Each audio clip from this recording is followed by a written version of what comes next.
جو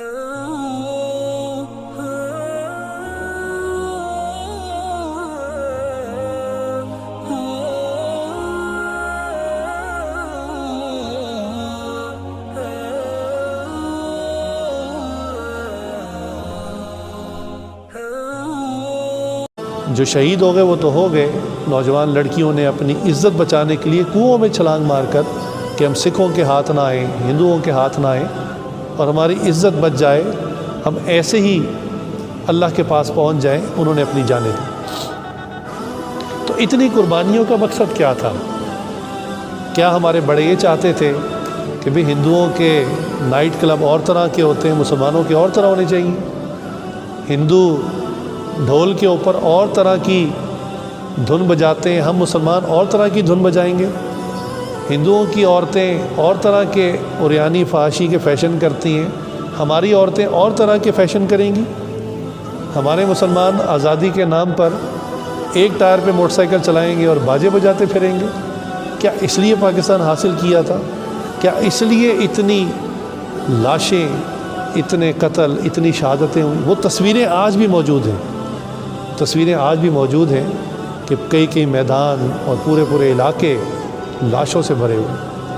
میرے اپنے دادا جان مرحوم حضرت یعقوب رحمۃ اللہ علیہ، اللہ انہیں جنت نصیب فرمائے، وہ بھی اسی یعنی نقل و حرکت کے درمیان انہوں نے جام شہادت نوش کیا کہ وہ بھی مسلمانوں کی بسیں تھیں 3 کشمیر سے آ رہے تھے پاکستان کی طرف، تو راستے میں سکھوں نے حملہ کر دیا۔ تو جن لوگوں نے ان کو آخری بار دیکھا کہ وہ تلوار لے کر مقابلہ کر رہے تھے اور اسی میں ان کو شہادت نصیب ہوئی، تو ابھی وہ لوگ آئی وٹنس موجود ہیں، وہ لوگ ابھی زندہ ہیں، بات پرانی نہیں ہوئی، کہ جو آپ کو زبان سے یہ کہانی سنائیں گے، یہ باتیں بتائیں گے کہ کس طرح ظلم ہوا، کسی کے دادا، کسی کے نانا، اور ان کی آگے جو نسلیں ابھی وہ زندہ ہیں جنہوں نے یہ سٹوریز اپنے بڑوں سے خود سنی ہیں کہ اتنی شہادتیں، اتنی قربانیاں ہوئیں۔ سوچنے کی بات ہے کہ یہ سب شہادتیں اور قربانیاں کیوں ہوئیں؟ کیا ہم آج کا جو ماڈرن پاکستان ہے یہ چاہتے تھے ہمارے بڑے؟ اس کے لیے انہوں نے تہجد میں دعائیں مانگی۔ علامہ اقبال رحمۃ اللہ نے اس پاکستان کے لیے اشعار لکھے تھے، اور محمد علی جناح نے اس پاکستان کے لیے کوشش کی تھی، اور ہمارے علماء نے جو اتنا ساتھ دیا جناح صاحب کا، اور پارلیمنٹ میں گئے اور وہاں جا کر قراردادیں پیش کی، اور اسلام اور اسلام کی جو احکامات ہیں اور ہمارے جو کسٹمز اینڈ نارمز ہیں ان کو جو بیان کیا، وہ اس لیے بیان کیا تھا کہ آج کا جو ماڈرن پاکستان ہے یہ ہم حاصل کر سکیں۔ اللہ اکبر، یہ سوچنے کی بات،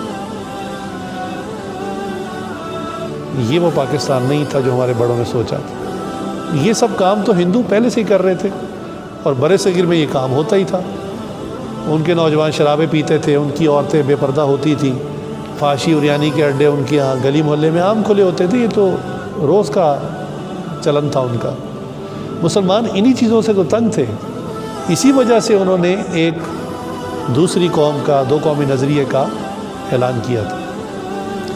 افسوس ہوتا ہے کہ آج فورن ایجنڈے پر پلنے والے لوگ جن کو تنخواہیں بھی ڈالرز میں آتی ہیں، وہ یہ نعرہ لگاتے ہیں نہیں جناب پاکستان کا مطلب کیا، لا الہ الا اللہ۔ یہ آج کے مولویوں کی باتیں ہیں، یہ اس زمان جناح کا یہ ویژن نہیں تھا، قائد کا یہ ویژن نہیں تھا، وہ اس لیے پاکستان نہیں بنایا تھا انہوں نے۔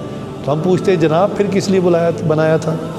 بھئی جو کام آپ سمجھانا چاہتے ہیں یہ سب کام تو وہاں رہ کے بھی ہو سکتے تھے اور ہوتے بھی تھے، تو پھر ایک الگ زمین کا ٹکڑا کیوں بنایا گیا سوائے لا الہ الا اللہ کے؟ اور کوئی جواب آپ نہیں دے سکتے، کوئی ریزن نہیں تھی۔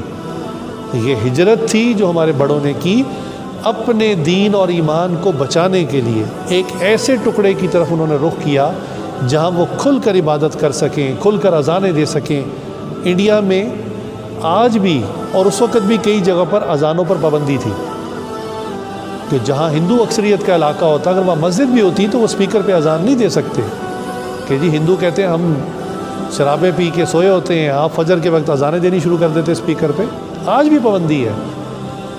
تو ہمارے بڑوں نے اس ویژن کو دیکھا تھا کہ ہمارا ملک ہو، اللہ کا نام بلند ہو، اذانیں ہوں، نمازیں ہوں، پردہ ہو، دینداری ہو، نیکی ہو، یہ چیزیں تھیں جو ہمارے اکابرین کے ویژن میں تھی۔ اور اس پاکستان کو انہوں نے اللہ سے مانگا تھا۔